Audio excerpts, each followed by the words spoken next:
Hi McBig family, my name is Laurie Owens and I serve as the Executive Coordinator for the Office of the President at Messiah College. And that's where we are today. This is where I work. I've been with the President now for 7 years. This is my 7th year and just love what I do. There's a song I love by Sarah Grove and there's some lyrics in it that I just love that say, "I can't remember a trial or a pain He did not recycle to bring me gain. All I have needed, His hand doth provide. The Lord has been faithful to me." And it's so true, but sometimes when we're going through some dark seasons, what Terry Wardle calls the dark night of the soul, and I've been through those seasons a couple times in my life.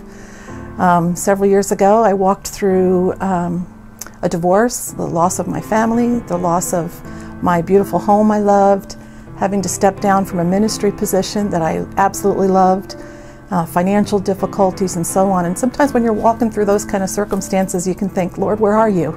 I've loved you and served you all my life. Why is this happening to me? And it can be very confusing at times. And yet God is able to take those circumstances and bring about something amazing.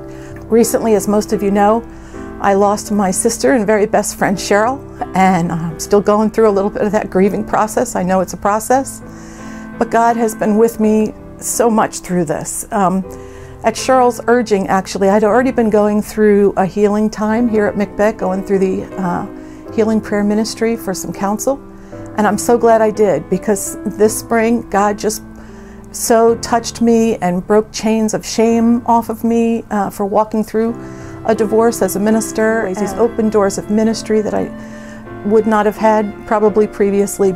I know I wouldn't have, because I'm free now. I just feel so free. He has set me free.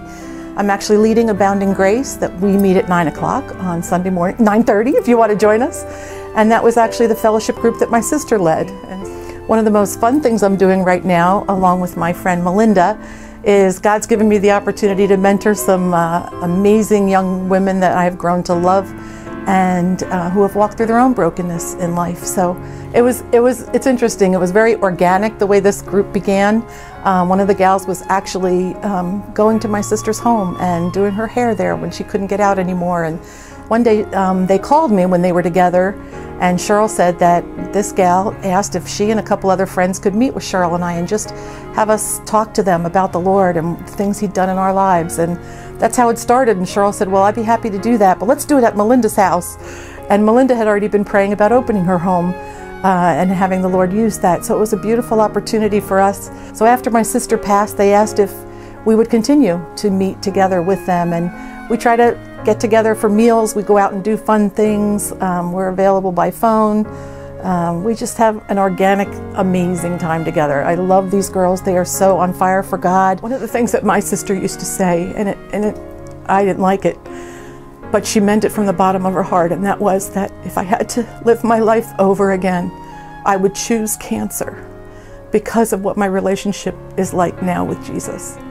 And I didn't like to hear that, because I saw her suffering. And I can honestly say now, for the first time this year, that everything that I went through was worth it.